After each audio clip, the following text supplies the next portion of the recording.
UK के वजीर आजम को उसके अपने ही एमपीज मजबूर करने लगे हैं कि इस्तीफ़ा दे के इक़्तिदार से हट जाओ, वरना हम आपके ख़िलाफ़ तहरीक अदम एतमाद भी ला सकते हैं। दूसरी जानब बात की जाए तो इस वक्त यूके का सियासी मंजरनामा हालिया बल्दियाती इंतखाबात के बाद टोटल तब्दील हो चुका है। यूके के वज़ीर आज़म सर कीर स्टारमर को हुकूमत छोड़ने के लिए डेडलाइन दी जा चुकी है, लेकिन यूके के वज़ीर आज़म ने किसी भी सूरत में मुस्ताफ़ी होने से इनकार करते हुए अपनी 5 साला मुद्दत पूरी करने का फ़ैसला किया है। बहुत ही अहम तफसीलात, क्योंकि अब जनाब ये सारी सिचुएशन आई क्यों। दूसरे लफ्ज़ों के मैं तुहानू दस दियां कि इस वेले बलदियाती इलैक्शन यूके जिहड़े होए ने, उस तो बाद सादा अल्फाज में क्या जो है ना वो ऐसी तब्दीलियां होने जा रही हैं या क्या ऐसा तहलका मचा हुआ है, इस वीडियो में हम आपके साथ शेयर करेंगे। इसलिए वीडियो को ज़रा ध्यान से और एंड तक देखिएगा।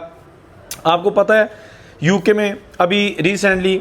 बलदियाती इंतखाबात हुए हैं, जिनमें जो इस वक्त बरसरे इक़्तिदार है लेबर पार्टी, उन्होंने पहले से अपनी जीती हुई नशिस्तें भी खो दी हैं, हार गए हैं। और सबसे जो टॉप पोजीशन पे आई हैं वो है जनाब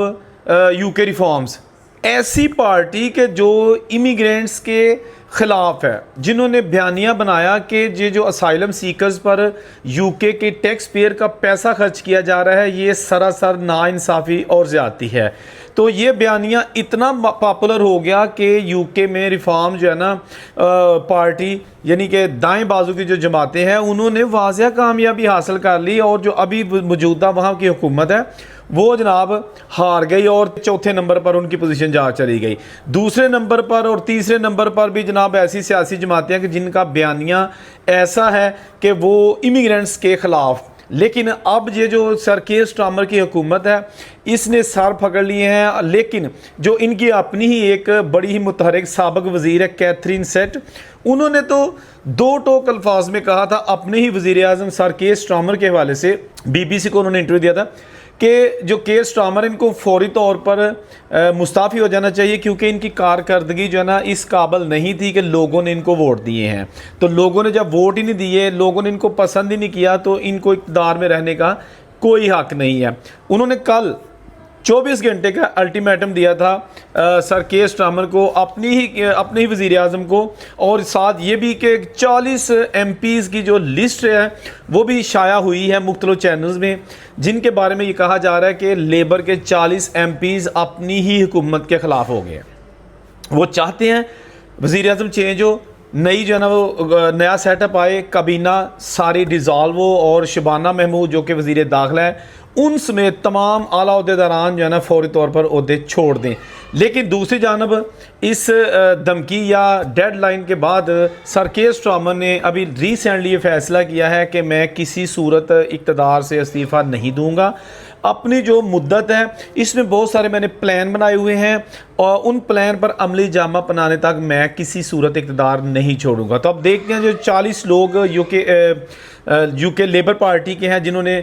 यूके की हुकूमत अपनी हुकूमत के ख़िलाफ़ काबीना को कहा है कि जी ये जो मौजूदा सेटअप इसको ख़त्म किया जाए। आपको मैं ये सादा लफ्ज़ों में बता दूं कि हुआ कुछ यूँ है कि जिस तरह अमेरिकी सदर डोनाल्ड ट्रंप ने इलेक्शन से पहले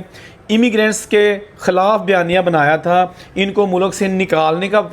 जो है ना हर जलसे में ऐलान किया था, नए वीज़े सख्त शराइत पर देने का ऐलान किया था, मुसलमानों के ख़िलाफ़ बयानिया बनाया था, तो वो डोनाल्ड ट्रंप जीत गया। लोगों ने इस बात को पसंद किया, हालांकि कुछ लोग कहते थे कि ये पागल हो गया, ये कैसी बातें कर रहा है, लेकिन पागलपन जीत गया।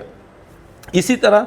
यूके रिफॉर्म्स जो कि इंतहाई दाएं बाजू की जमात है, वो चाहती है कि उनका जो मेन बयानिया है कि ये जो असाइलम सीकर गलत तरीके से यूके दाखिल होते हैं, इलीगल तरीके से आते हैं, किश्तियों के ज़रिए आते हैं, यहाँ आके ये असाइलम अप्लाई करते हैं, तो गवर्नमेंट जो है ना यूके की, ये इनको ना सिर्फ वहाँ पर आला होटल्स में रिहाइश फराहम करती है, बल्कि इनको माहाना स्टाइपेंड यानी पैसे भी दिए जाते हैं। इसके साथ साथ इनको मेडिकल इलाज मुआवजे की सहूलियात भी दी जाती हैं, इनको आने जाने के लिए फ्री पासेस भी दिए जाते हैं, जो कि उन पैसों से जाते हैं जो हाका लाल या वहाँ पर मजदूरी मेहनत करते हैं लोग यूके में, वो टैक्स हुकूमत को देते हैं और टैक्स का पैसा इन इलीगल लोगों पे खर्च किया जाता है। तो उन्होंने कहा था कि हम इस चीज़ों को बंद करेंगे, ऐसा बयानिया था।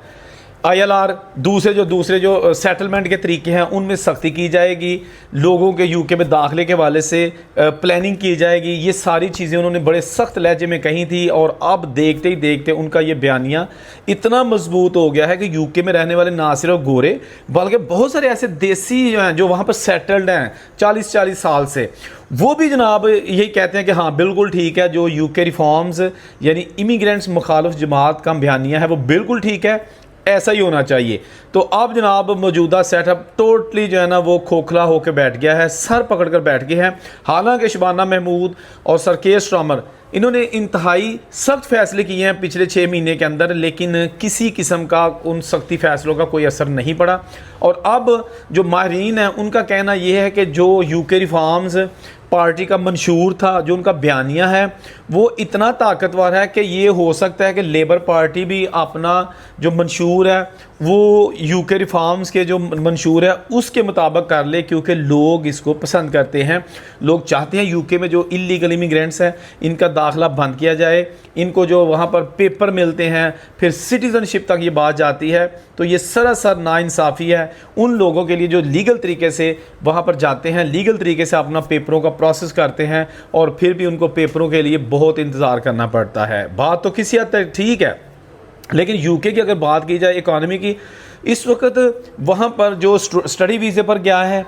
उसने भी 1 सेमेस्टर पढ़ा, बाद में असाइलम अप्लाई कर दिया ताकि उनको जो है ना वो फ़ीसों से जान छुटकारा मिल सके, फ़ीसें ना दें और काम कर सकें। और कोई अगर इंग्लिश चैनल अबूर करके फ्रांस से यूके गया उसने भी इलीगल या वहाँ पे रहना शुरू कर दिया या असाइलम अप्लाई कर दिया। कोई विजिट वीज़े पर गया वो वापस नहीं आया, कोई फैमिली को मिलने के लिए गया वो वापस नहीं आया, किसी ने केयर का वीज़ा लिया उसका वो कॉन्ट्रैक्ट ख़त्म हो गया उसके बाद वो वापस नहीं आया, तो किया क्या, असाइलम किया। और आपको पता है कि यूके में असाइलम करने वालों में Pakistan top of the list है, सबसे ज़्यादा पाकिस्तानी हैं जिन्होंने वहाँ पर असाइलम किया है। ये ऑलरेडी हम वीडियोज़ इसकी काफ़ी जगह बना चुके हैं, लेकिन इस वीडियो में जो चीज़ें अहम चीज़ें डिस्कस की गई हैं वो ये है कि हालिया इंतखाबात ने यूके की सियासत को पलट के रख दिया है और वज़ीर आज़म पर प्रेशर आ गया है कि वो हुकूमत छोड़कर किसी और को मौका दें, 10 डाउनिंग स्ट्रीट का ना वो खाली कर दें, पार्लियामेंट से एज अ प्राइम मिनिस्टर एक साइड पे हो जाए। इसमें कब ये जो है ना वो नई चीज़ें आएंगी, कब ये जो डेडलाइन है उसके बाद का फ़ैसला इम्प्लीमेंट होगा, ये सारी चीज़ें हम कोशिश करेंगे कि वक्त के साथ साथ आपके साथ शेयर करते रहें ताकि पता चल सके कि यूके में अगर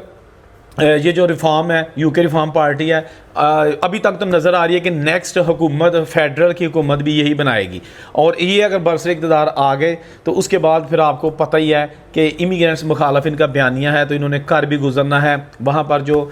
इस्लामफोबिया की बातें आती रहती हैं, वहाँ पर जो इलीगल इमिग्रेंट्स की बातें आती रहती हैं, जो कज़न मैरिज के हवाले से चीज़ें आती रहती हैं, ILR का सिस्टम है, बहुत सारी ऐसी चीज़ें हैं जो अब